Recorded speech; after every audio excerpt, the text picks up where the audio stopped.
बिस्मिल्लाहिर्रहमानिर्रहीम। Country mats कैसे हैं? उम्मीद है कि सब खैर वाफियत से होंगे। आज एक नया दिन, नए मेहमान और हमारे पास एक नया टॉपिक है। टॉपिक ये पहले भी डिस्कस हो चुका है, मगर जो जैसे जैसे वक्त आगे जाता है तो न्यू चीज़ें सामने आती हैं, न्यू चैलेंजेस सामने आते हैं। तो उन्हीं चीज़ों को हम डिस्कस करने के लिए हमने आज इनवाइट किया है सादुल्ला को, जो कि इस वक्त चाइना में है। अ, और आज हम इंशाल्लाह अपने टॉपिक में डिस्कस करेंगे चाइना, डॉक्यूमेंटेशन क्या-क्या चाहिए, वीज़ा प्रोसेसिंग क्या है, रिक्वायरमेंट्स क्या हैं, बैंक स्टेटमेंट और लगेज पैकिंग। तो विदाउट फर्दर डिले मैं माइक पास कर रहा हूँ अब्दुल्ला को, सादुल्ला अहमद को। और पहले वो अपना बेसिक इंट्रोडक्शन करवाएं, फिर इंशाल्लाह हमारा जो टॉपिक है उस पे गुफ्तगू करेंगे। Okay, over to you Abdullah. जी, थैंक यू आमिर भाई।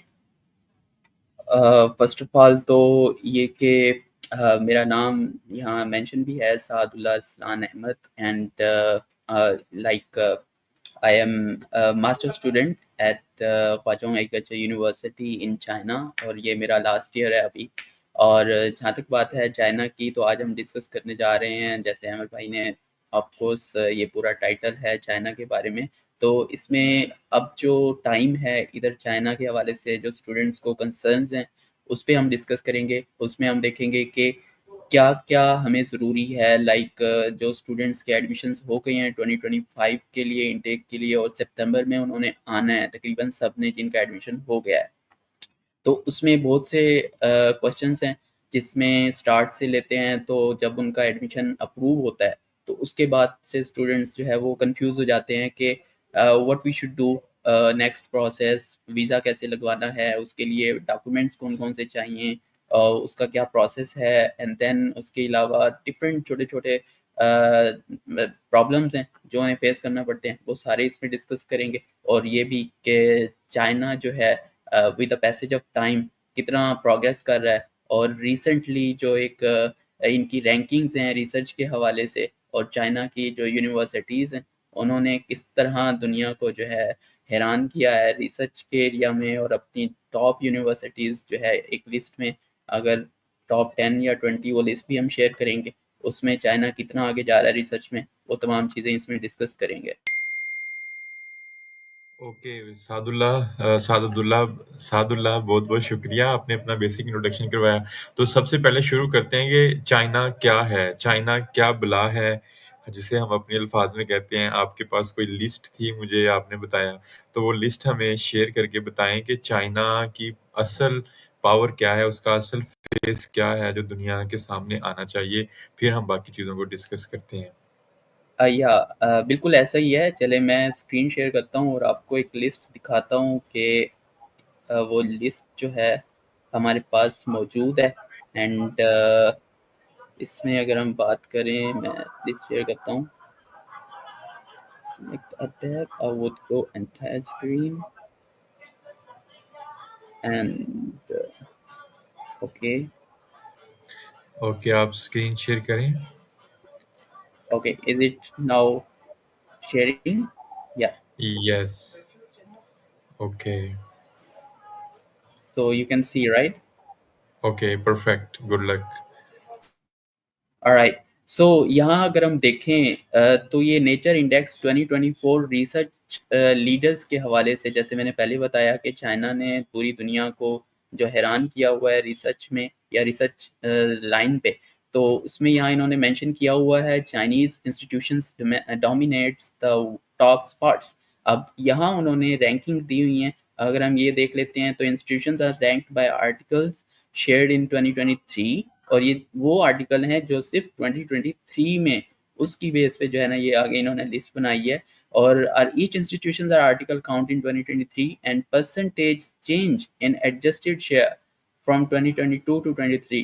तो ये वो तमाम इनकी जो साइंटिफिक रिसर्च के हवाले से इंस्टीट्यूशंस उन्होंने दिए हुए हैं। सबसे टॉप रैंक जो है पूरी अगर दुनिया की बात करें तो उसमें चाइनीज़ अकेडमी ऑफ साइंसेज जो कि चाइना की है। और ये इधर इन्होंने जो है ना इन्होंने इनका शेयर बताया हुआ है 2023 का, और काउंट जो है चेंज इन एडजस्टेड, तो 6.3% जो है इनका शेयर है थ्रू आउट द रिसर्च। सिर्फ एक अगर यूनिवर्सिटी की बात करें, जबकि अगर ओवरऑल बात करें तो यूनाइटेड स्टेट भी सेकंड नंबर पे है, और उनकी अगर आप रैंकिंग देखें उनका शेयर माइनस में है। तो यहाँ से आप अंदाज़ा लगा लें कि जो चाइना की रिसर्च है और जो यूएस की रिसर्च है उनमें कितना डिफरेंस है। सिमिलरली जर्मन आ जाती है नेक्स्ट, वो भी थर्ड नंबर पे है, उनका भी अगर यहाँ से देखें जो शेयर है वो -8% है, 8.9 ऑलमोस्ट 9%। जबकि even fourth and fifth universities, even sixth university जिसमें university of Chinese academy of sciences again, and इसी तरह university of science and technology of China and Peking university, और इनकी जो शेयर है वो है सबके पॉजिटिव में, और वो 6.3, 5.2, 6.7 एंड 8.8% शेयर है। और इसी तरह लास्ट में भी देख लें, 8, 9 एंड 10 नानचिंग यूनिवर्सिटी है, चचियांग है और तशिंगुआ है। तो ये भी जो है इनकी अगर आप शेयरिंग देखें 23% है, 11.2% एंड इसी तरह 6%। तो ये एक रिसर्च है, और इसको देख के वाकई ही लगता है कि इनका जो शेयर है ओवरऑल रिसर्च में और पूरी दुनिया में वो इतना है। क्योंकि जब हम यहाँ देखते हैं कि जो इवन हमारी यूनिवर्सिटी में दो इस लिस्ट में नहीं है, ये टॉप 10 है, तो हमारी यूनिवर्सिटी में भी ऐसे लगता है कि अगर मैं बात करूँ अपने कॉलेज का, तो almost every second third day, every second third week हमारे कॉलेज से ही कोई एक दो दो तीन पेपर्स निकल रहे हैं और वो रिसर्च हो रही है।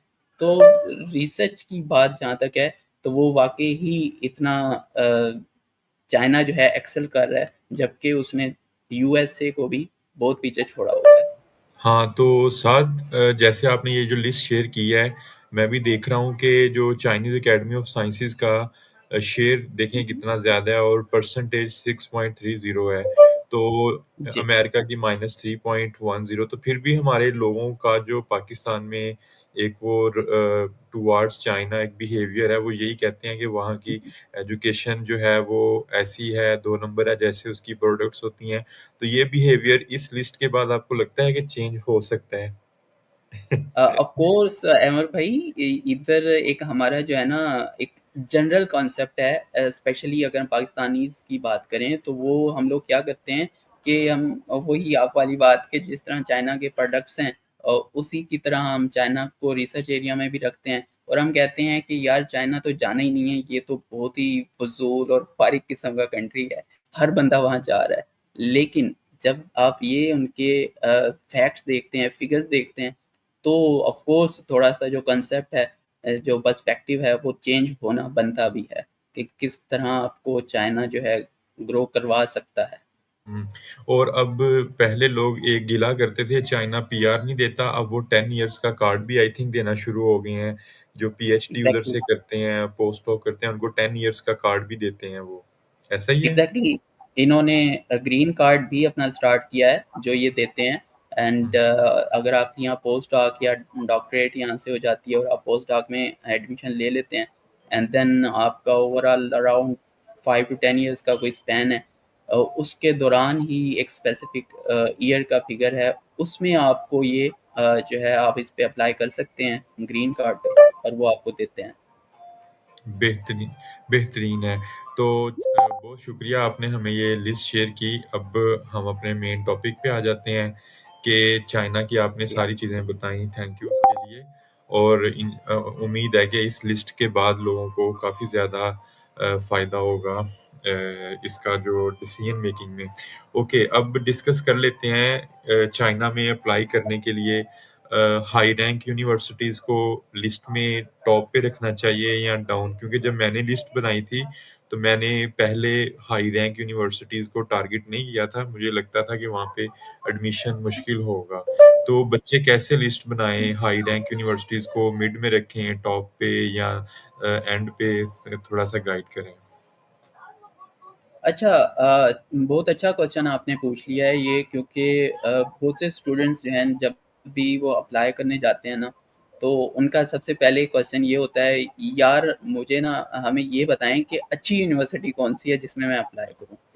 लाइक सही। मुझे मुझे मुझे कुछ सोचना पड़ता है थोड़ी देर कि यार आर यू रियली सीरियस कि चाइना में अच्छी यूनिवर्सिटी में आपने अप्लाई करना है? लाइक आप चाइना में आ जाएँ, आपको वाक़ई ही अच्छी लगेगी वो यूनिवर्सिटी जिसमें आप आएँगे। तो जहाँ तक रैंकिंग्स की बात है, ऑफ कोर्स इट मैटर्स, और उसमें जब आपकी डिग्री होती है तो वो भी मैटर करती है।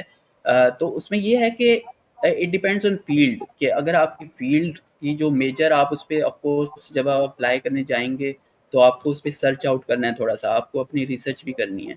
एंड देन जब आपको पता चलता है कि वाक़ई वो यूनिवर्सिटी आपको इनटेक कर सकती है, उसके चांसेस कितने हैं, आपकी प्रोफ़ाइल के मुताबिक आप उसमें जा सकते हैं, तो ऑफ कोर्स आप उसको प्रायोरिटी पे रखेंगे।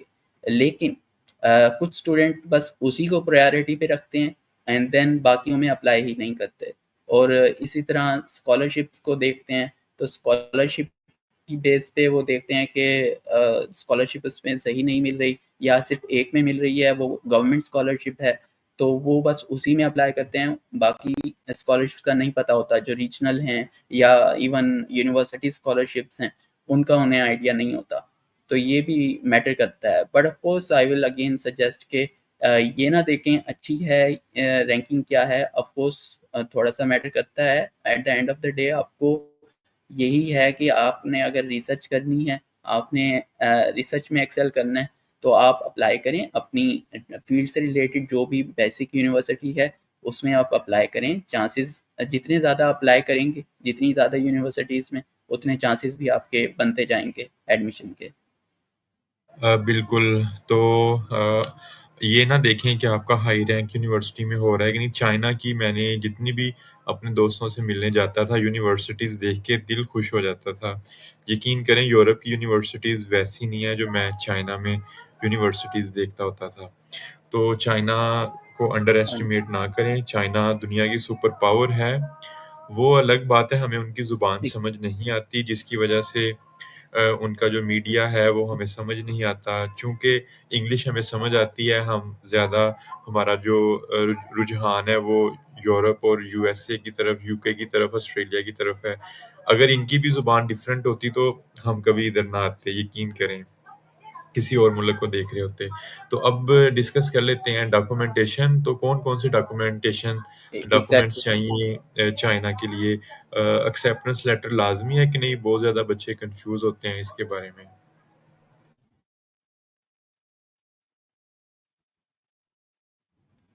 अच्छा, डॉक्यूमेंट्स की जहाँ तक बात है, फॉर एप्लीकेशन प्रोसेस, तो कोर्स उसमें भी नहीं है। मैं तो ये कहूँगा कि सबसे पहले जो एक्सेप्टेंस लेटर है वो मैंडेटरी नहीं है। हाँ, कुछ यूनिवर्सिटीज़ हैं, एक्सेप्शनल केस हो सकता है जिसमें उन्होंने लिखा तकरीबन हर यूनिवर्सिटी पे होता है कि एक्सेप्टेंस लेटर मैंडेटरी है।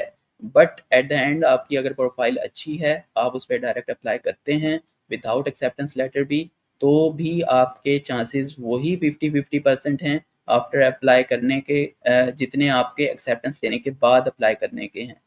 तो ये मैंडेटरी ये नहीं है कि हार्ड एंड फास्ट रूल नहीं है।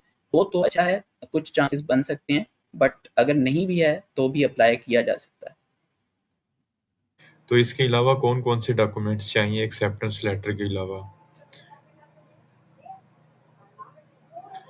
जी, इनकी अगर मैं लिस्ट की बात करूँ, तो लिस्ट एक मैं यूट्यूब चैनल पे मैं काफ़ी वीडियो बाकायदा काफ़ी अब तो 2-3 दफ़ा रिपीट भी हो गई हैं वो वीडियोज़। तो उसमें मैं काउंटडाउन करवा देता हूँ, और अगर जो लोग सुन रहे हैं हमें तो वो लिस्ट बना सकते हैं। तो सबसे पहले आपके पास अगर एक्सेप्टेंस है, वो तो एक ऑप्शनल केस है ना। मेनली आपके पास अप्लाई करने के लिए जो डॉक्यूमेंट्स चाहिए होते हैं, आपकी डिग्री एंड ट्रांसक्रिप्ट चाहिए होंगी, ठीक है? जो कि मैंडेटरी हैं। बहुत से स्टूडेंट्स कर सकते हैं, अप्लाई हो जाता है अगर उनकी डिग्री ना हो। वो वहाँ से अपना जो एक लेटर होता है यूनिवर्सिटी से, लेकिन at the end of the day अगर आपका एडमिशन हो जाता है, तो जब आप वीज़ा प्रोसेसिंग के लिए जाते हैं, तो आपको वहाँ मैंडेटरी है कि आप डिग्री होगी आपके पास, तो ही आपका आगे प्रोसेस होगा। चाइना की स्पेशली ये कह सकते हैं कि मैंडेटरी है इसमें। उसके बाद आपके पास आ जाता है रिकमेंडेशन लेटर्स, जो कि हर यूनिवर्सिटी के पोर्टल पे रिक्वायर्ड है। वहाँ वो अपलोड करना लाज़मी होते हैं। 2 रिकमेंडेशन लेटर्स चाहिए होते हैं, उसमें एक आपके पास एटलीस्ट एसोसिएट प्रोफ़ेसर का हो और एक प्रोफ़ेसर का हो, आपकी जो प्रीवियस यूनिवर्सिटी या इंस्टीट्यूट है वहाँ से। नेक्स्ट अगर बात करें तो आपको 2 मेजर जो डॉक्यूमेंट हैं, आपके पास एक फिज़िकल एग्ज़ामिनेशन फॉर्म है, वो चाहिए, अप्लाई करते वक़्त वो ज़रूरी चाहिए होता है, मैंडेटरी है। एंड इसी तरह आपके पास जो एक पुलिस क्लीयरेंस सर्टिफ़िकेट है, वो भी आपको चाहिए होगा, वो मैंडेटरी है, अपलोड करना ज़रूरी है। एंड इसी तरह लास्ट बट नॉट लीस्ट आपके पास अगर तो ये है, कुछ यूनिवर्सिटीज़ में चाहिए भी होती है और कुछ में नहीं भी चाहिए होती, वो आप कर सकते हैं। इसी तरह कुछ यूनिवर्सिटीज़ जो हैं, it depends on their colleges, their universities and कि वो आपसे प्रपोज़ल, स्टडी प्लान, ये डिपेंड करता है। फॉर मास्टर्स स्टडी प्लान तो चाहिए ही चाहिए है, लेकिन कुछ यूनिवर्सिटीज़ में मास्टर के लिए भी वो आपसे रिसर्च प्रपोज़ल माँगते हैं। तो कुछ में होता है कि आप स्टडी प्लान पोर्टल पे अप्लाई करते हैं, अप्लाई करते हुए अपलोड करते हैं, बट जब आपका नेक्स्ट प्रोसेस होता है तो इंटरव्यू के बाद वो आपसे अलग से रिसर्च प्रपोज़ल माँग लेते हैं। लेकिन अगर आप पीएचडी के लिए अप्लाई कर रहे हैं, देन ऑफ कोर्स आपके पास रिसर्च प्रपोज़ल भी होना चाहिए, ताकि आप उनको जो है कन्विंस कर सकें अपनी रिसर्च में एडमिशन के लिए। तो ये बेसिक से डॉक्यूमेंट्स हैं। सीवी अगर बात करें तो सीवी एज़ सच कुछ में ऑप्शन होता है पोर्टल्स पे अपलोड करने का, लेकिन कुछ में नहीं भी चाहिए होती। तो वो एटलीस्ट आपके पास होनी चाहिए। ऑफ कोर्स जब आप ईमेल्स करते हैं एक्सेप्टेंस के लिए, तो उसमें आप अपनी सीवी लाज़मी अटैच करनी चाहिए उसमें। तो ये जनरल सी लिस्ट है। एडिशनल जो डॉक्यूमेंट्स हैं वो हो सकता है, डिपेंड करता है डिफरेंट यूनिवर्सिटी टू यूनिवर्सिटी। ठीक है। अच्छा ये बताएँ कि आजकल एआई का बहुत दौर है, तो क्या बच्चे चैट जीपीटी से स्टडी प्लान और रिसर्च प्रपोज़ल बना सकते हैं? अगर बना सकते हैं, तो उसको खुद कैसे वो इम्प्रूव करें, अपनी एफ़र्ट्स उसमें डालें ताकि वो एआई बेस्ड ना लगे?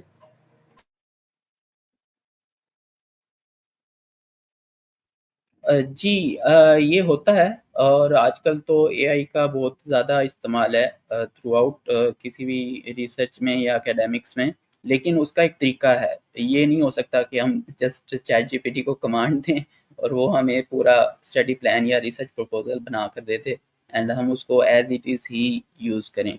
तो वो डिपेंड करता है कि हम हमारी जो फ़ील्ड है, जो हमने अपनी जो डिग्री है प्रीवियस, उसमें हमने जो भी काम किया हुआ है, या आपको लगता है, आपको ज़ाहिर है थोड़ा सा सर्च आउट करना पड़ेगा कि मास्टर में हम एडमिशन के लिए अप्लाई कर रहे हैं, तो उसमें से कोई एक टॉपिक या कोई एक डायरेक्शन आप ले सकते हैं जिसमें आपको इंटरेस्ट हो, और उस डायरेक्शन को आपने अलाइन करना है with the direction of the professor या उस कॉलेज का जो स्पेसिफिक सब्जेक्ट है जिसमें आप अप्लाई कर रहे हैं, कोर्स डिग्री प्रोग्राम है उसमें, तो उसको अलाइन करके उसको थोड़ा सा मॉडिफाई करें अपने तरीके से, अपने वर्ड्स भी यूज़ करें उसमें, और उसको एडजस्ट करके देन आप उसको यूज़ करें। क्योंकि अगर आप डायरेक्ट ही जस्ट एआई बेस्ड करेंगे तो वो असल में एक चीज़ ये भी है ना कि जैसे ही अगर हम एआई से ही सब कुछ लिखवा लेते हैं, तो वो जब आपके सामने ही डॉक्यूमेंट आता है ना, तो वो पता चल जाता है कि ये एआई से ही लिखा हुआ है, क्योंकि वर्डिंग ऐसी यूज़ हुई होती है। लेकिन जब आप खुद से वर्डिंग यूज़ करते हैं, तो उसका एक अलग ही इफ़ेक्ट होता है और पता भी चलता है कि स्टूडेंट ने खुद काम किया हुआ है इस पे। बिल्कुल, तो एक कॉलर हैं शायद हमारे साथ अब्दुल्ला, उनको ले लेते हैं ताकि उनका क्वेश्चन ले लें फिर। जी अब्दुल्ला, क्या क्वेश्चन है आपका? अगर आप खुद को अनम्यूट करें। सर अस्सलाम वालेकुम। वालेकुम सलाम। जी अब्दुल्ला, क्या क्वेश्चन है आपका? मेरा सिर्फ क्वेश्चन ये है कि मास्टर डिग्री एडमिशन कब स्टार्ट होती है चाइना में, और जो एक्सेप्टेंस लेटर है उसके लिए ईमेल कैसे फाइंड करें? प्रोफेसर ईमेल करें तो किस टाइम पर करें? 24 कलाक में हम इसी टाइम पर कर सकते हैं या स्पेसिफिक टाइम होना चाहिए? ओके, बहुत-बहुत शुक्रिया अब्दुल्ला, आपने एक क्वेश्चन पूछा, तो मैं सादुल्लाह से कहूँगा कि वो इसका आंसर करें। शुक्रिया अब्दुल्ला। जी साद। जी, तो इनका पहला सवाल है कि किस टाइम अप्लाई कर एडमिशन सकते हैं, एडमिशन एडमिशन कब हाँ, होते हैं और जो एक्सेप्टेंस का टाइम क्या है? हाँ, बिल्कुल। ठीक है। तो एडमिशन जो है जनरली अगर चाइना की बात करें तो ओवरऑल यूनिवर्सिटीज़ में हमारे जो एडमिशन है इधर वो सितंबर इनटेक के लिए ओपन होते हैं हर साल। ये ओवरऑल यूनिवर्सिटीज़ की बात कर रहा हूँ। और इसी तरह आपका जो ओपन होगा सितंबर से एडमिशन, वो आप नेक्स्ट सितंबर की इनटेक के लिए अप्लाई करेंगे, यानी 1 ईयर का ये स्पैन होता है। उसमें आप अप्लाई करना स्टार्ट करते हैं अगर सितंबर से, और वो वेरी करती हैं डेडलाइंस हर यूनिवर्सिटी की, यूनिवर्सिटी टू यूनिवर्सिटी। एंड उसके बाद आप वो अप्लाई करते जाते हैं और ये एडमिशन क्लोज होने की डेट्स जो हैं ये मिक्स है यूनिवर्सिटीज़ की, लेकिन जो एक्सट्रीम लेवल जो टाइम है, डेट्स हैं, वो इसका मार्च है। मार्च के बाद आपको कोई कुछ कम ही यूनिवर्सिटीज़ मिलेंगी जिसमें आप अप्लाई कर पाएंगे, क्योंकि मोस्टली के मार्च तक ये ऑलमोस्ट 6 मंथ्स का टाइम है जिसमें वो एडमिशन जो है वो क्लोज हो जाते हैं। और जहाँ तक एक्सेप्टेंस लेटर की बात है, तो एक्सेप्टेंस लेटर के लिए जो ईमेल करना है वो आपने अभी जैसे सितंबर में ओपन होनी है एडमिशन्स, तो एडमिशन होने से पहले आप उसमें ईमेल करना स्टार्ट करें, क्योंकि ऑलरेडी जो जिन स्टूडेंट्स का इनटेक इस सितंबर में है उनके लिए प्रोफेसर्स ऑलरेडी प्रिपेयर्ड हैं, और अब नेक्स्ट सितंबर के लिए उन्हें जो चाहिए होगा स्टूडेंट उसके लिए वो ईमेल्स रिसीव कर सकते हैं। तो बिल्कुल, तो अब्दुल्ला आप उम्मीद है यानी जुलाई जुलाई जुलाई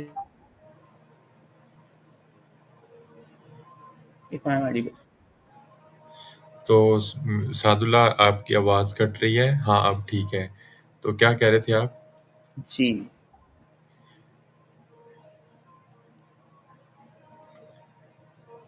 तो मैंने कहा कि सितंबर से पहले अगर आप अभी से ईमेल्स करना स्टार्ट कर सकते हैं ताकि आपके चांसेस बढ़ जाएं, क्योंकि जो नेक्स्ट सितंबर की इनटेक होगी वो आप उसके लिए एलिजिबल हैं अप्लाई करने के लिए।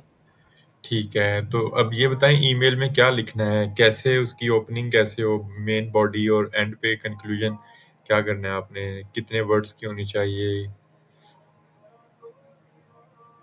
जी, तो उसमें इमेज आपने अपना बहुत ज़्यादा लेंथी नहीं रखना, शॉर्ट सा रखते हैं।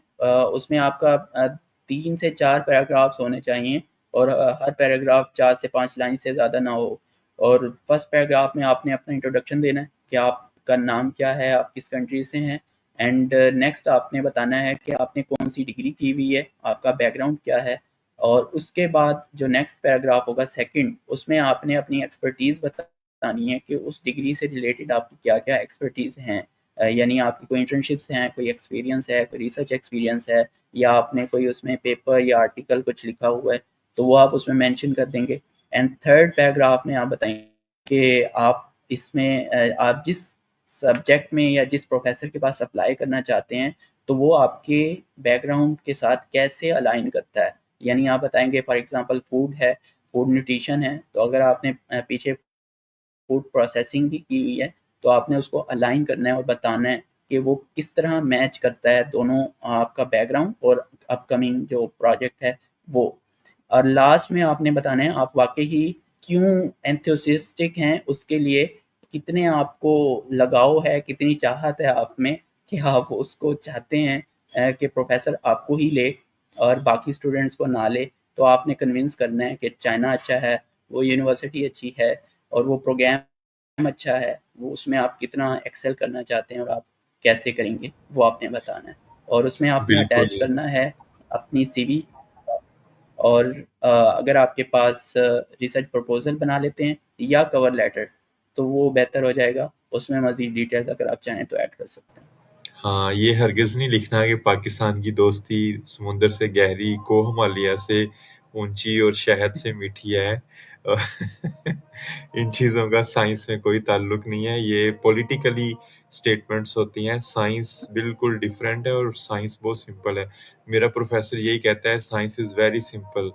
तो मैं आपको ईमेल की बात बताऊँ, एक अफ्रीका के ठीक बच्चे है। ने मेरे प्रोफेसर को ईमेल लिखी और उसने मुझे दिखाई। उसके जो वर्डिंग थी, एग्ज़ैक्ट वर्डिंग तो मुझे याद नहीं है, बट मैं आपको बताने की कोशिश करूँगा कि उसने क्या लिखा था। उसने उसने कहा कि मेरा नाम ये है, मैंने मास्टर्स ऐसे किया हुआ है, मैं आपकी यूनिवर्सिटी में आना चाहता हूँ, ठीक है? और उसने एंड पे ये लिखा था कि I have attached nothing, just this email and my expression of interest. I would be grateful for even a short reply और एडवाइस इफ पॉसिबल। तो प्रोफेसर कहता है, जब उसने एंड में ये लिखा ना, तो मैंने वाकई उसको रिप्लाई किया ना कि I have attached nothing, only this email, और एंड पे उसने लिखा कि even a short reply and advice.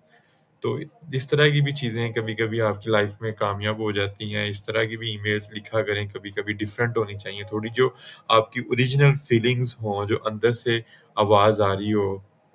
हम कहते हैं हमारी दुआएँ कबूल नहीं होती हैं, वो इसलिए नहीं कबूल होती हैं, हमने कभी अंदर की आवाज़ ही नहीं जो है वो अल्लाह ताला तक पहुँचाई।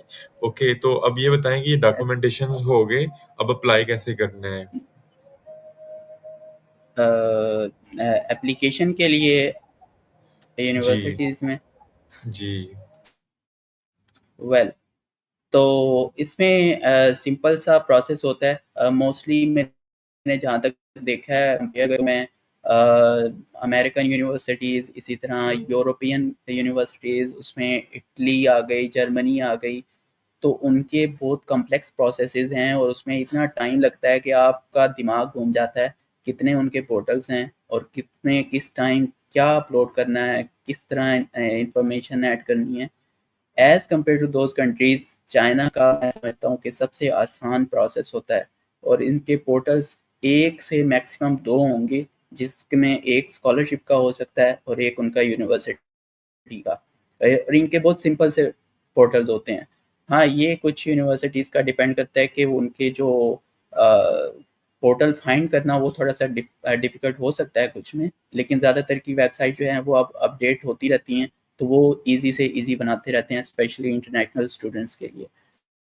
तो उसमें सिंपल ही है। अगर आप फॉर एग्ज़ाम्पल अप्लाई करने जा रहे हैं किसी भी ख़ास यूनिवर्सिटी में, तो उसकी वेबसाइट पे जाएँगे, उसमें सबसे पहले उनकी ऑफ़ कोर्स रिक्वायरमेंट्स देखनी है कि वो क्या-क्या रिक्वायरमेंट्स आपसे माँग रहे हैं, एंड देन आपने उसका सिंपली एप्लीकेशन, ऑनलाइन एप्लीकेशन का पोर्टल होता है, उसमें अपनी सारी डिटेल्स आप रजिस्टर करते हैं, सबमिट करते हैं, एंड देन आपको अगर आपकी प्रोफाइल अच्छी और आपके पास एक्सेप्टेंस भी है, तो ऑफ कोर्स वो आपको रिस्पॉन्ड भी करते हैं। और ज़रूरी नहीं है कि हर यूनिवर्सिटी रिस्पॉन्ड करे, बहुत सी यूनिवर्सिटीज़ रिस्पॉन्ड नहीं भी करती और ऐसे केसेस भी हैं। बट येस, अगर आप अप्लाई करते रहते हैं और अगेन जितनी ज़्यादा यूनिवर्सिटीज़ में अप्लाई करते हैं, तो उतने ज़्यादा चांसेस आपके बन जाते हैं। हाँ, बिल्कुल, बहुत ईज़ी प्रोसेस है। और इनके बस कुछ ऐसे होते हैं, जब हमने अप्लाई किया था, तब चाइना क्योंकि नए-नए स्टूडेंट्स को बुला रहा था, तो कुछ पोर्टल चाइनीज़ में थे, तब हम उसको ट्रांसलेट करते होते थे। मगर अब इन्होंने इंटरनेशनल स्टूडेंट्स के लिए अलग वेबसाइट्स बना दी हैं। उन इंटरनेशनल स्टूडेंट्स को उन्होंने बिल्कुल चाइनीज़ से सेपरेट कर दिया है। ऐसा ही है? साद ऐसा ही है? एग्जैक्टली, सीखने स्पेशल उन्होंने इंग्लिश लैंग्वेज में पोर्टल क्रिएट कर दिए हुए हैं स्पेसिफिक उनको, जो है ना, इवन अगर उनका जो मेन पोर्टल है उसमें वो बाकायदा स्टूडेंट्स का एक आपको वो टैब नज़र आ रहा होता है, आप उस पर क्लिक करते हैं तो बाकी सारी इंफॉर्मेशन इंटरनेशनल स्टूडेंट्स के लिए वहीं आपको मिल जाती है। बिल्कुल, ऐसा ही है। तो अब आते हैं कि आपने अप्लाई कर लिया, अब उधर से एक ईमेल आती है कि आप नॉमिनेट हो चुके हैं, आपके हम डॉक्यूमेंट्स सीएसई में भेज रहे हैं या यूनिवर्सिटी का स्कॉलरशिप लग गया है। तो उसके बाद का प्रोसेस होता है वीज़ा प्रोसेसिंग। तो स्टूडेंट्स जो हैं वो वीज़ा प्रोसेसिंग में जी। कौन-कौन से डॉक्यूमेंट्स उनको कलेक्ट करने चाहिए पाकिस्तान से, और जो चाइना से 2-3 डॉक्यूमेंट्स आते हैं उनका भी बता दें, और कैसे उसकी पूरी फाइल बना के वो एम्बेसी में जाएं या जो इनका वीज़ा ऑफिस होता है लाहौर में या इस्लामाबाद में। जी बिल्कुल, तो इसमें सबसे पहले तो यही है कि जब ईमेल आती है कन्फर्मेशन एडमिशन की कि आपको एडमिट कर लिया गया है, तो उससे पहले अगर आपकी सीएससी स्कॉलरशिप लगना होती है, तो सीएससी पोर्टल पे आपको सीएससी पोर्टल से पहले ही यूनिवर्सिटी की तरफ से आपको एक ईमेल आता है कि आपको रिकमेंड कर दिया गया है यूनिवर्सिटी की तरफ से सीएससी के लिए, एंड देन उसके बाद प्रोसेसिंग होती है, कुछ टाइम लगता है। उसके बाद आपका जो सीएससी पोर्टल है वो उस पे एक जो कह सकते हैं स्टेटस है वो चेंज होता है, और वो आपके जो डॉक्यूमेंट्स हैं वो डिस्पैचिंग अथॉरिटी को सेंड करने का एक स्टेटमेंट लिखा हुआ आ रहा होता है, विच मीन्स 99.9% जो है आपकी जो सीएससी है वो लग जाती है। बट इसी तरह अगर यूनिवर्सिटी स्कॉलरशिप्स हैं तो उनके लिए वो यूनिवर्सिटी खुद से ईमेल करती है और वो यूनिवर्सिटी पोर्टल पे ही सारा शो होता है। अब उसके बाद सबसे पहला स्टेप ये होता है कि हमें ये देखना होता है कि यूनिवर्सिटी ने आपको रजिस्ट्रेशन डेट्स कब की दी हुई हैं, और इसके अलावा आपको जो स्कॉलरशिप लगी है वो फुली फंडेड है या पार्शियली फंडेड है। इधर अगर फुली फंडेड स्कॉलरशिप की बात करें तो उसमें आपको चलिए डॉक्यूमेंट स्टार्ट करते हैं कि उसमें कौन कौन से चाहिए। यूनिवर्सिटी आपको भेजती है कुछ डॉक्यूमेंट्स जिसमें वीज़ा डॉक्यूमेंट प्रोसेसिंग के लिए होता है, और उसके साथ एक J1 या JW1 JW2 डॉक्यूमेंट, ये 2 डॉक्यूमेंट्स हो सकते हैं। JW1 डॉक्यूमेंट और JW2 तो वो आपके वीज़ा प्रोसेसिंग के लिए काम आते हैं जो कि यूनिवर्सिटी आपको भेजती है। इसमें एक चेंजेस उन्होंने कर दिया ज़्यादातर। पहले तो ये होता था कि हार्ड फॉर्म में वो थ्रू कॉरियर के थ्रू भेज देते थे इवन इंटरनेशनल स्टूडेंट्स को उनके कंट्रीज़ में। लेकिन अब ज़्यादातर यूनिवर्सिटीज़ ऑनलाइन ही जो ई डॉक्यूमेंट्स हैं, इलेक्ट्रॉनिक डॉक्यूमेंट्स थ्रू ईमेल वो दे देती हैं। वो कहते हैं बस इन्हीं की बेस पे आप जो है वो अप्लाई करेंगे तो वो हो जाता है अप्लाई। एंड यहाँ डॉक्यूमेंट्स आपके पास एक पूरी लिस्ट है। जैसे मैंने पहले बताया था कि जो डॉक्यूमेंट्स हमने अप्लाई करते हुए यूज़ किए थे, जिसमें आपकी सीवी होनी चाहिए, जिसमें आपके पास डिग्री ट्रांसक्रिप्ट्स होने चाहिए, उसके बाद आपके पास physical examination form, recommendation letters, उसके अलावा आपके पास पुलिस क्लियरेंस सर्टिफिकेट, और इसके अलावा एक्सेप्टेंस लेटर है तो वो आपके पास होना चाहिए। उसके अलावा बैंक स्टेटमेंट है वो आपके पास होनी चाहिए। और इसके अलावा अगर कोई एडिशनल डॉक्यूमेंट उन्होंने रिक्वायर्ड किया हुआ है यूनिवर्सिटी ने तो वो यहाँ मसला एक आता है कि बैंक स्टेटमेंट का कि वो क्या ज़रूरी है, उसमें कितनी अमाउंट रिक्वायर्ड होती है। तो वो अगर बताता चलूँ फुली फंडेड स्कॉलरशिप जो होती है उसमें बैंक स्टेटमेंट में किसी भी अमाउंट की लिमिटेशन नहीं है, स्पेसिफिक अमाउंट नहीं चाहिए आपको। वो जस्ट आपकी होनी चाहिए। बैंक स्टेटमेंट आपका अगर बैंक है तो उससे आप लास्ट की 6 मंथ्स की स्टेटमेंट निकलवा लें, चाहे उसमें कितने भी पैसे हों कोई मैटर नहीं करता, वो जस्ट फॉर्मेलिटी के लिए चाहिए होती है। इसी तरह अगर आपकी फुली फंडेड नहीं है स्कॉलरशिप तो उन्होंने वहाँ आपको मेंशन किया होगा आपके ईमेल में, आपके पोर्टल पे कि आपको इतनी बैंक स्टेटमेंट चाहिए है, वो वेरी करता है हर यूनिवर्सिटी का। तो ये मसला हल हो जाता है यहाँ। बैंक स्टेट में एक और क्वेश्चन आता है कि बैंक स्टेटमेंट अपनी हो या अगर अपनी नहीं है, किसी पेरेंट्स की है या सिबलिंग्स की है, तो उसमें वो भी यूज़ हो सकती है, बिल्कुल वो भी यूज़ हो सकती है। उसके लिए एक और एडिशनल डॉक्यूमेंट चाहिए होगा, FRC फैमिली रजिस्ट्रेशन सर्टिफिकेट, तो वो आपको साथ में अटैच करना है before applying for the visa process. तो ये तमाम डॉक्यूमेंट्स वीज़ा प्रोसेस पे जाने से पहले यहाँ एक बहुत जो अपडेटेड न्यूज़ है फॉर 2025 स्टूडेंट्स, एम्बेसी की तरफ से, चाइनीज़ एम्बेसी जो चाइना की है पाकिस्तान में, उन्होंने कुछ चेंजेस किए हैं इस दफ़ा।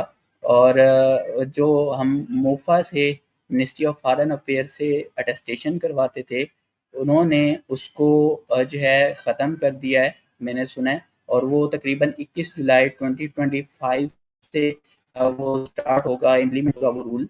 और वो अगर मैं आपको दिखा भी सकूँ, इधर उन्होंने शो किया भी हुआ है। तो हाँ, वो दिखा दें। वो डॉक्यूमेंट अब अपोस्टाइल उसी से मिनिस्ट्री ऑफ फॉरेन अफेयर से। जी, यहाँ अगर मैं स्क्रीन शेयर करता हूँ और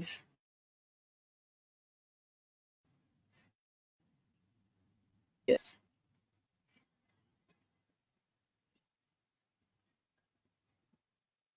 वेयर इज दैट? यस, तो यहाँ अगर आप देखें तो इधर इन्होंने कुछ बताया हुआ है about their notice of discontinuation of consular legalisation services का कि 7 सितंबर 2023 से ऑनवर्ड और द कन्वेंशन। इसमें जो मेन बात ये है कि यहाँ अगर आप देखें इधर से अगर स्टार्ट करते हैं ये चीज़, तो Pakistan will discontinue the consular legalisation from 21 July 2025, which means इसमें आप अगर देखें तो for documents issued in Pakistan and intended for use in Chinese mainland, please consult the ministry of foreign affair of Pakistan and it's camp offices in provincial Capitals for regarding apostille application for. तो इसमें ये चीज़ आई है कि अब आपको legalisation यानी attestation की बजाय अपोस्टाइल करवाना पड़ेंगे। और फर्दर उन्होंने यहाँ लिंक भी दिया हुआ है कि ये उन्होंने लिंक्स दिए हुए हैं कि अगर फर्दर इनकी जो डिटेल्स हैं वो आप इस पे जाके देख सकते हैं। तो ये एक चेंजेस किया उन्होंने। तो अगर वो लोग जो वीज़ा के लिए अप्लाई करना चाहते हैं और उन्होंने अभी तक मोफा से अटेस्टेशन नहीं करवाई, तो 21 जुलाई के बाद अगर वो जाएंगे तो विच मीन्स उनको अटेस्टेशन नहीं होगी वहाँ से, बट वो जो है उन्हें अपोस्टाइल करवाना पड़ेंगे। और उसके लिए आई गेस अटेस्टेशन जो है वो बहुत सस्ती थी इकनॉमिकली और उसका एक्सपेंस बहुत कम थे। लेकिन अपोस्टाइल के लिए मुझे जहाँ तक मैंने आइडिया है कि 3000 पर डॉक्यूमेंट होता है। लेकिन इसी तरह अगर वो है अटेस्टेशन, उसके लिए तो जस्ट वो टिकट्स बाय करना होती थी। अब मैं भूल गया हूँ कितने की थी, 10 की थी या 15 रुपए की। तो वो बहुत ईजी था प्रोसेस। तो ये इन्होंने थोड़ा सा चेंज किया है रूल अपना। तो ये माइंड में रखें जितने भी लोग अब अप्लाई करने जा रहे हैं और उन्होंने अपने डॉक्यूमेंट्स वगैरह लीगलाइजेशन करवानी है, तो ये चीज़ें इनके पोर्टल्स पे दी हुई हैं। तो ये आप ज़रूर ये सारी चीज़ें देख के जाएं और उसके मुताबिक अपनी प्रिपरेशन करें। ये ना हो आप ले जाएं डॉक्यूमेंट्स और देन आप वहाँ जाके आपको मसला हो और आपको डिफरेंट प्रॉब्लम्स फेस करना पड़े। ये इस पे क्लिक करें लिंक पे, ये जो है अपोस्टाइल का। हाँ, इस पे आगे क्या निकलता है।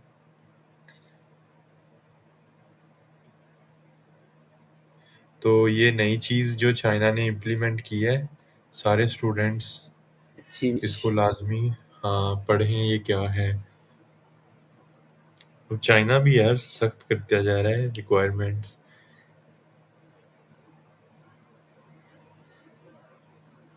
जी, तो ये थोड़ा स्लो चल रहा है। ओके, तो इधर इन्होंने देखें डिफरेंट डिटेल्स बताई हुई हैं।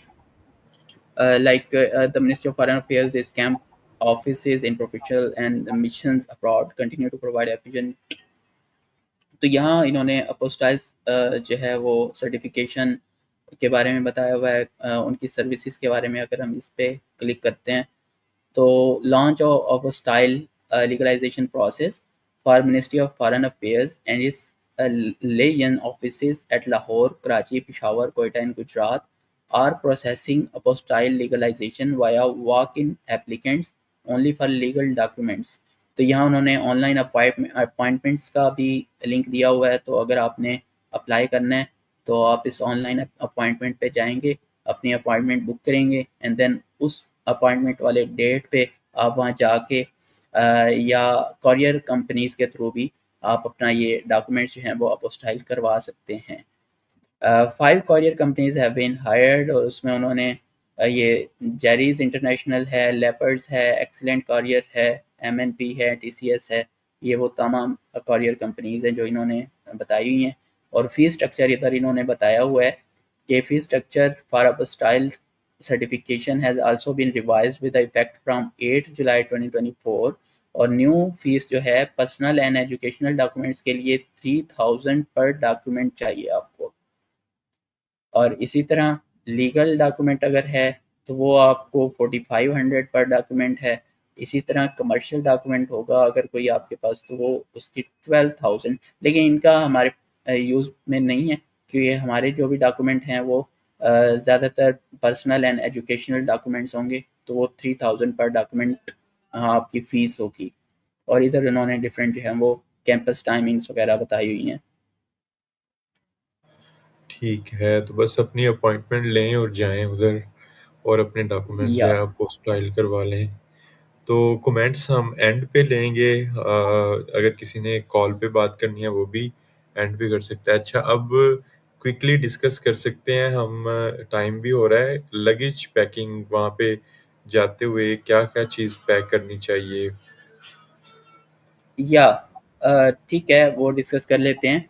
अ, आज ही एक सीनियर स्टूडेंट थे हमारे, पाकिस्तान में हैं, उनका किसी यूनिवर्सिटी में एडमिशन हुआ है, मैं भूल चुका हूँ, लेकिन उनके बहुत से डिफरेंट क्वेश्चंस थे और वो बहुत कंफ्यूज थे। तो अगर बात करें लगेज पैकेजिंग की, तो लगेज पैकेजिंग के लिए सिंपली हमारे पास जो चाहिए होगा, मेन चीज़ें आप कह सकते हैं कि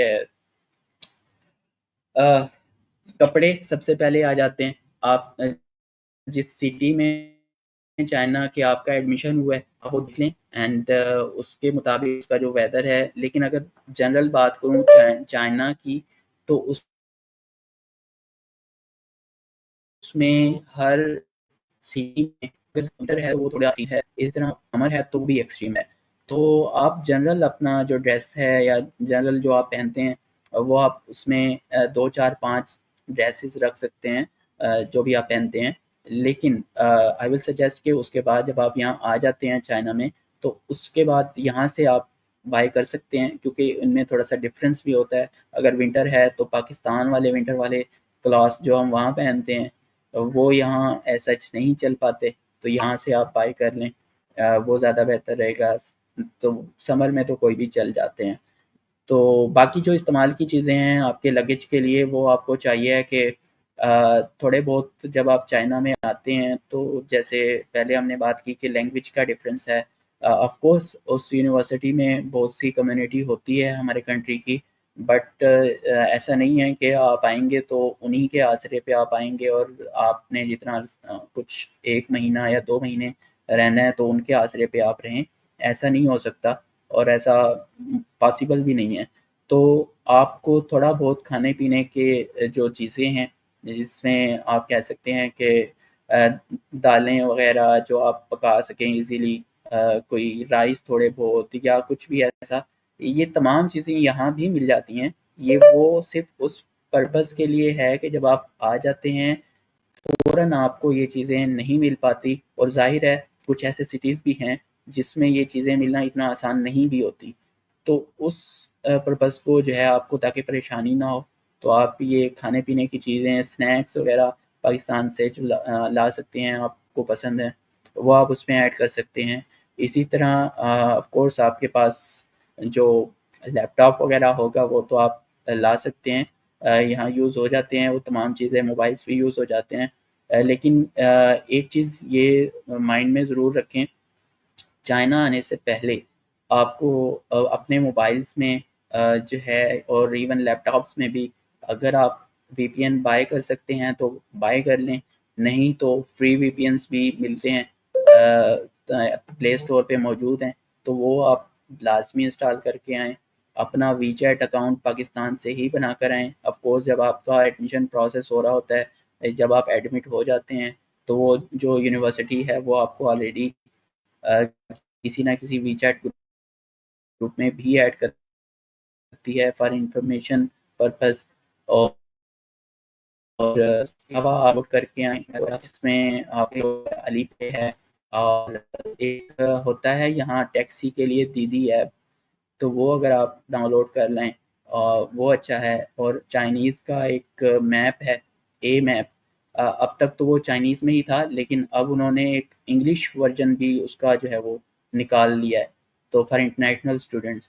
तो वो आप डाउनलोड करके ले आएँ, ये 2-4 ऐप्स, ये यहाँ आते ही आपको काम आएँगी। इवन जब आप लैंड करते हैं चाइना में, तो उसके फ़ौरन बाद आपको एयरपोर्ट से आपकी यूनिवर्सिटी तक जाने के लिए वो काम आ सकता है। एक मेन ऐप और है जो कि बायदू एप्लीकेशन है, वो ट्रांसलेशन के लिए यूज़ की जा सकती है। वो जब आप आते हैं तो आप उस पे ट्रांसलेट करके कुछ भी चाइनीज़ से पूछ सकते हैं, बता सकते हैं, तो वो आपको हेल्प आउट करेगी। बिल्कुल, बहुत अच्छी आपने गाइडलाइन दी है, जो-जो चीज़ें पैक करनी है। और चाइना में फायरवॉल है और कोई भी वहाँ पे आपको सोशल मीडिया ऐप्स नहीं चलती। अभी से डाउनलोड करें अपने जितने भी हैं वीपीएन, जो अच्छे वीपीएन चलते हैं, और अपना अकाउंट बनाएँ उसपे, वीचैट पे। चाइना में वीचैट बहुत चलता है, और वहाँ पे जितने भी दोस्त हैं उनको वीचैट के थ्रू आप जो है कॉन्टैक्ट कर सकते हैं। माइथुआन है, वो मैं लिखूँगा, माइथुआन भी अच्छी ऐप है, उसको भी इस्तेमाल करें। अलीबाबा अभी से करें, और भी मुझे काफ़ी ऐप्स भूल गई हैं जो हम चाइना में यूज़ करते होते थे। चाइना बहुत अच्छा टाइम या गुज़रा, यूरोप में आके मैं बहुत वो वो वाला टाइम। यूरोप में ये है कि शेंजन कंट्रीज़ हैं, घूमते फिरते हैं, मगर वो जो चाइना में हमें मज़ा आता था वो यहाँ पे अभी तक नहीं आया। वहाँ पे नाइट लाइफ बहुत अच्छी थी चाइना में, ऐसा ही है। यूरोप में नाइट लाइफ ज़ीरो है। और और बस इनकी चमड़ी चिट्टी है, स्किन चिट्टी है, और चाइनीज़ की येलो स्किन थी। स्किन के अलावा, चमड़ी के अलावा हमें और कुछ नहीं यहाँ पे मिला। ऐसा ही है। और ये हमारे लोग जो हैं व्हाइट स्किन से काफ़ी इम्प्रेस भी होते हैं और अट्रैक्ट भी होते हैं, और कुछ भी नहीं है यहाँ पे। ओके, तो ऐसे ही है। अगर अब ले लेते हैं कमेंट्स। सबसे पहले इरफान ने कहा है, हुँ। ग्रेट, शुक्रिया इरफान आपका। आमिर सोहेल ने हमें सलाम की है, वालेकुम सलाम आमिर। अब्दुल्ला भट्टी का हमने सवाल जो था उसका आंसर कर दिया है। और फिर ये कह रहे हैं, cost of medical test reports for China student visa from China को puncture centre and clinical lab. या पाँच इसका 5,000 अ, 5,000 था ना चाइना को पंक्चर का? या एग्ज़ैक्ट मुझे भूल गया है यस, वो। नहीं, आई 3,000 थिंक था। मुझे 3,000। मुझे मुझे भी भूल 5,000 आई चुका थिंक। हुआ है, लेकिन है ये चीज़। हाँ, आई थिंक 5,000 अर्जेंट के लिए था और 3,000 नॉर्मल, वो 3-4 दिनों में आपको देते हैं वो। या अच्छा, ये तो वो हाँ, ईज़ी है। अरसलान हमें सलाम कर रहे हैं सिटी ऑफ सेंट से, वालेकुम सलाम। उमैर राज कह रहे हैं, ब्रो बैचलर स्कॉलरशिप के का कर रहा है कंसल्टेंट, तो क्या ये रियल है या स्कैम है? और प्री मेडिकल स्टूडेंट चाइना में आए एआई चूज कर सकते हैं बैचलर्स में? यस, तो यस, बैचलर्स के लिए स्कॉलरशिप अगर कंसल्टेंट के थ्रू होती है, ये होती है, ज़रूर होती है, स्कॉलरशिप मिलती है, लेकिन अ, हमने बेसिकली इस पे कोई रिसर्च की नहीं हुई एज सच, लेकिन है ये मोस्टली जो है बैचलर के लिए, एमबीबीएस के लिए ही स्टूडेंट्स आते हैं एज सच, और किसी मेजर्स में हमें आज तक मिले नहीं चाइना में ना, बैचलर के लिए। तो स्कैम तो नहीं, ये डिपेंड करता है, अगर आप कंसल्टेंट या वो जो कंसल्टेंसी है उसको आप खुद वेरीफाई करें, जिससे भी आपका कांटेक्ट है, वो आप खुद उसको वेरीफाई करें, उनका डाटा देखें, डाटाबेस में जाएँ। और जहाँ तक प्री मेडिकल वाले, यहाँ ज़रूरी नहीं है वो। पाकिस्तान में हम बचपन से सुनते आ रहे थे कि जो आपका फॉर एग्ज़ाम्पल प्री मेडिकल है, तो वो जस्ट मेडिकल में ही जा सकता है, उसके लिए बाकी तमाम फ़ील्ड्स बंद हो गई हैं। तो ऐसा नहीं है।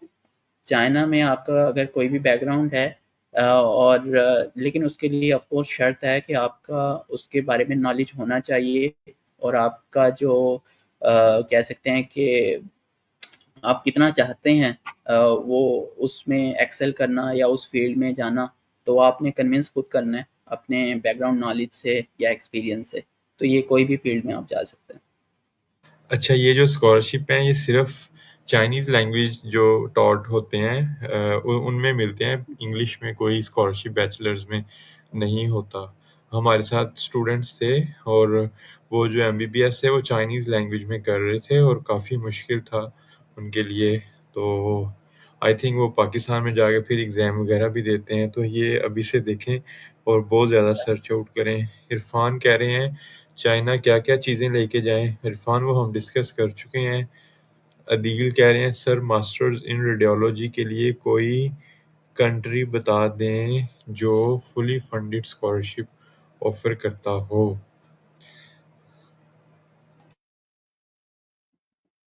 बताएँ अहमद भाई। यार इरास्मुस में रेडियोलॉजी के हैं, आप इरास्मुस की वेबसाइट पे जाएँ, वहाँ पे रेडियोलॉजी लिखे हैं उनके कीवर्ड्स में, तो ये एग्ज़ैक्टली क्योंकि मैं भी जब अप्लाई कर रहा था 2017 में, तो रेडियोलॉजी के हैं इनके, मगर ये कॉम्पिटिटिव होते हैं क्योंकि हर कंट्री की अपनी ज़ुबान है, तो वो कॉम्पिटेंसी माँगते हैं कि उनकी लोकल लैंग्वेज में कॉम्पिटेंसी हो, बट इंग्लिश में भी वो ऑफ़र करते हैं कोर्सेज़। चाइना में रेडियोलॉजी में मेरे दोस्त थे जो एमबीबीएस कर पाकिस्तान से किया था और वो मास्टर्स इन रेडियोलॉजी कर रहे थे, पीएचडी रेडियोलॉजी में भी कर रहे थे। तो अब ये साथ बता सकते हैं इन्होंने भी देखा है लड़का रेडियोलॉजी में कि नहीं?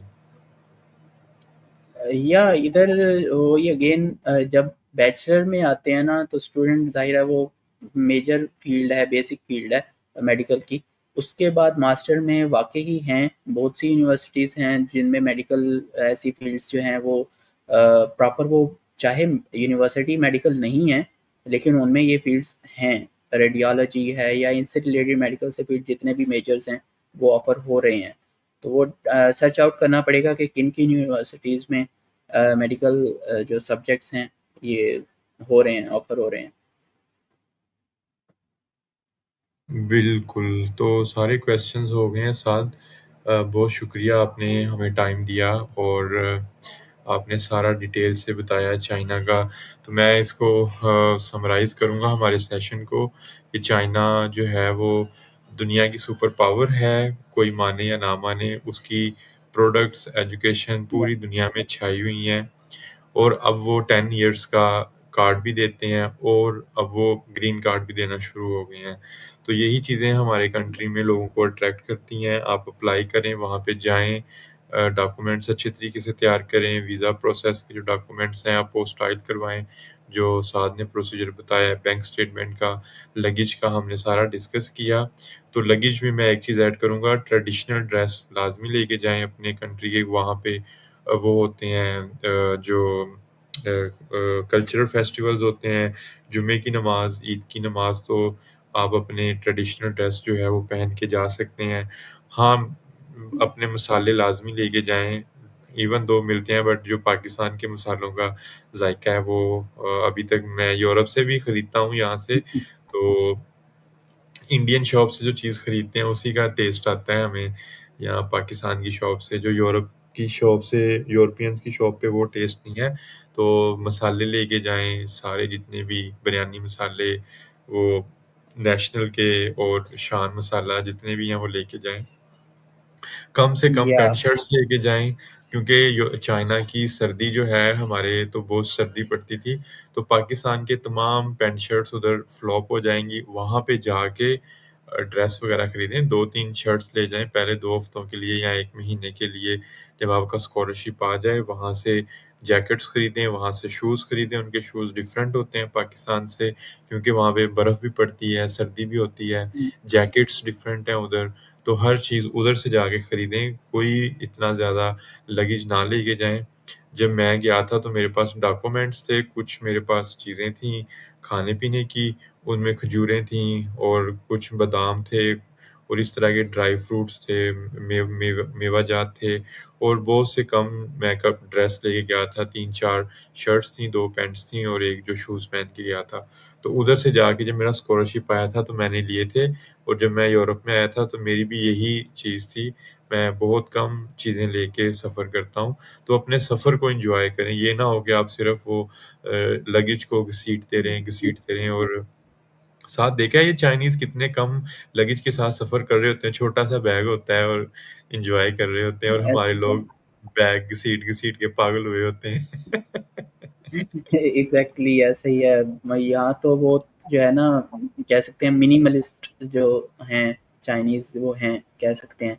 क्योंकि बहुत स्मार्ट जो है वो पैकिंग होती है, स्मार्ट चीज़ें जो इनकी नेसेसिटीज़ की हैं, तो वो ही बस ये रखते हैं। मैक्सिमम एक छोटा-सा हैंड कैरी हो जाएगा लॉन्ग ट्रैवल के लिए, तो वो उसमें ही। बिल्कुल, तो आप अपने साथ जितना कम लगेज लेके जाएँगे, उतनी ज़्यादा ऑब्ज़र्वेशन करेंगे चीज़ों की, वहाँ पे न्यू एनवायरनमेंट की, हर चीज़ की। तो ये प्रैक्टिस ख़त्म करें कि बड़े-बड़े बैग लेके, हाँ, अगर आपके साथ आपकी वाइफ़ हैं या फैमिली है, तो फिर एक अलग चीज़ होती है। फीमेल्स को काफ़ी शौक होता है, वो बैग भर-भर के लेके जाती हैं, और हमने तो हर फ्लाइट में कोई ना कोई पाकिस्तानी लड़की मिलती थी हमें, और हम उसके बैगों को सारे दोस्त घसीट रहे होते थे। जब हम बाय रोड गए तब भी घसीट रहे थे, 2-3 दोस्त थे हमारे साथ। तो यूरोप में भी जब आ रहे होते हैं, तब भी इतना ज़्यादा ये सामान लेके आती हैं लड़कियाँ, तो उनकी हेल्प आउट हमें करनी पड़ती है।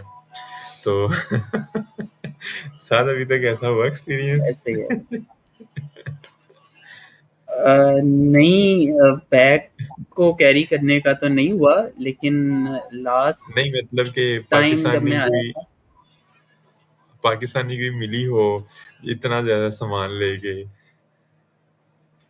या ऑफ कोर्स, इवन अभी भी जो हमारे कॉन्टेक्ट्स में हैं, मैं देखता हूँ कुछ को हमें पता चला है कि स्पेशली जो टिकट्स बुक करवाते हैं, वो स्टूडेंट पैकेज करवाते हैं, और उसमें डबल लगेज मिलता है, यानी लगेज बैग 2 होते हैं, एंड उसके बाद एक हैंड कैरी होता है, उसके बाद बैकपैक होता है। मैं तो सोच के ही हैरान होता हूँ कि ये करेंगे क्या इतना, और सँभालेंगे कैसे? यार मैं सो ही ना सकूं अगर 2 बैकपैक, फिर मैं तो पागल हो जाऊंगा।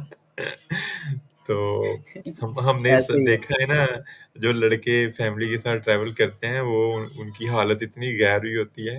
एक एक मेरे साथ बैठा हुआ था, कहता यार बस दुआ करो डेस्टिनेशन आ जाए, मैं ये बैग घसीट घसीट के थक गया हूँ। ऐसे ही होता है, बहुत बंदा थक जाता है, बुरा हाँ। हाल होता है। हाँ, तो साथ बहुत शुक्रिया। आप वहाँ पे चाइना में काफ़ी टाइम हो गया है, रेस्ट करें, आपने हमें टाइम दिया। और जितने भी सुन रहे हैं, जिन्होंने कमेंट्स किए, अब्दुल्ला हमारी कॉल पे आए, तो सबका बहुत शुक्रिया। सब अपना ख़्याल रखिएगा। इंशाल्लाह एक नई बैठक में मिलेंगे। ओके अब्दुल्ला, सादुल्लाह, अल्लाह हाफ़िज़। ओके, थैंक यू, अल्लाह हाफ़िज़।